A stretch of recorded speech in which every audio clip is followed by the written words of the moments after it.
ملګرو د ځنګل هم درته وښیم، دا ښکلې منظرې او خپلې تجربې او اندونه به هم در سره شریکوم، تاسې هم شریکوئ، دا ګټه لري یو د بل سره. ژوند دی، په داسې خلکو به واوړئ چې در سره اشنا شي، ډېر به چاپلوس وي، ډېر به خوږ وي، د ژبې نه به ډېر خوږ وي. ته به مریان شي چې وایي دا خو ما تر اوسه داسې یو څوک نه و پیدا کړی لکه دا اوس. او د چاپلوسۍ نښې به او د بدۍ نښې دا دي چې یوه لویه نښه به زه درته وایم چې کله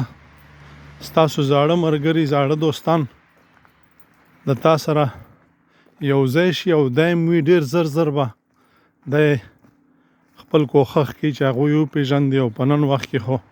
زر زر به د هغه نه د تلیفون نمرې اخلي، بیا نو په کراره به تا پرېږدي او د هغې سره به